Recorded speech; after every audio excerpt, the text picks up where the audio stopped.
Correlation, example 7. This is an exam question from quite a long time ago now, but it's reasonably typical of the sorts of questions that we'll get on this topic. It's from January 2002. So a number of people were asked to guess what the calorific content of 10 foods was. The mean of the sample of people who guessed for each food are given here below. So these are the guesses here. That's S, so that's the guess.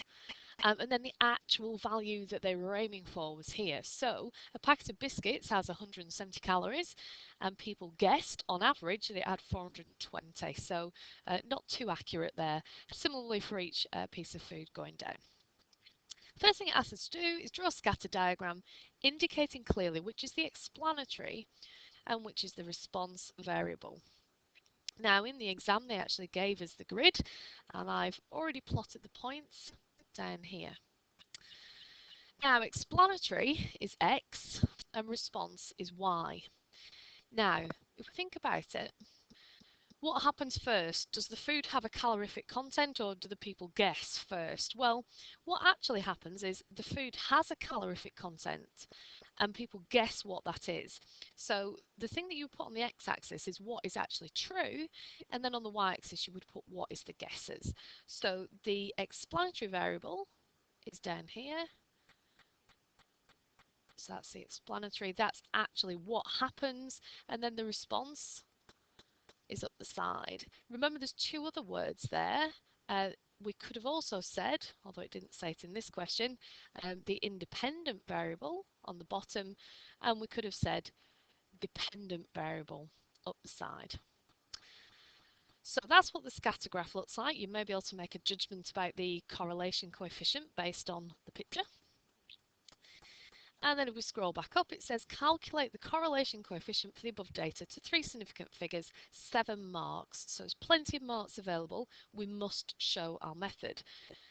So part B, notice they've given us all these. Look for these in the question, because if you start working them all out, it's going to take you quite a long time. And if it's already given, you're obviously wasting your time in the exam there. So instead of X, we've got T.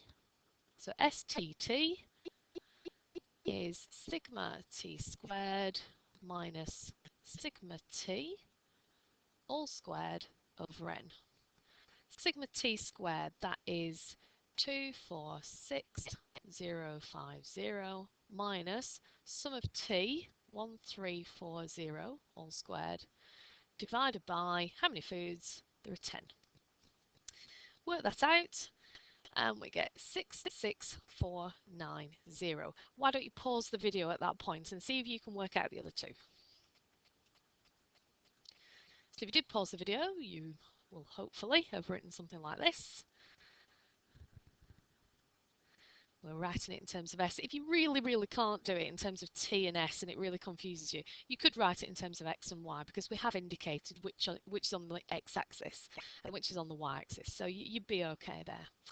Right, so we've got 694,650 minus sum of S, I think that's 2310 squared over 10. And if we work that out, that's 161040.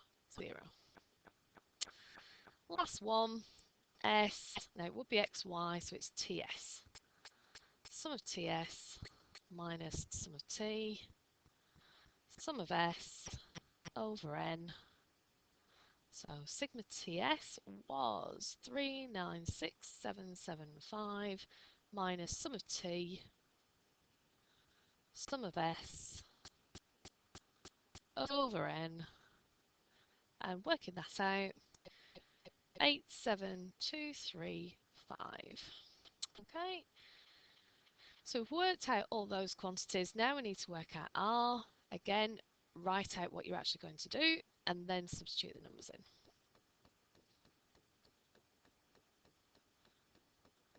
So on the top we have 87235, and underneath we have 66490 multiplied by 161040. And if you work all of that out to 3SF, which is what they wanted, we get 0.843, which I think I don't know, from the diagram, would you have thought that was 0.843?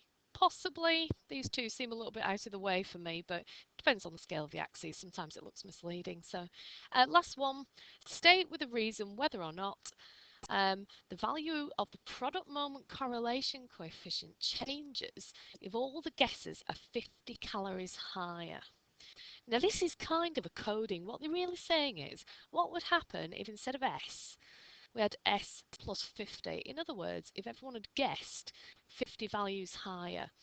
Well, if you imagine what would happen to all these points, well, all that would happen is we'd pick them all up and move them another 50 places up the diagram. That wouldn't actually change the amount of correlation between the two variables.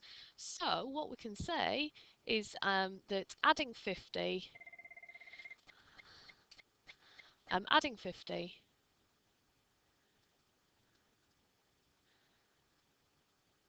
would not affect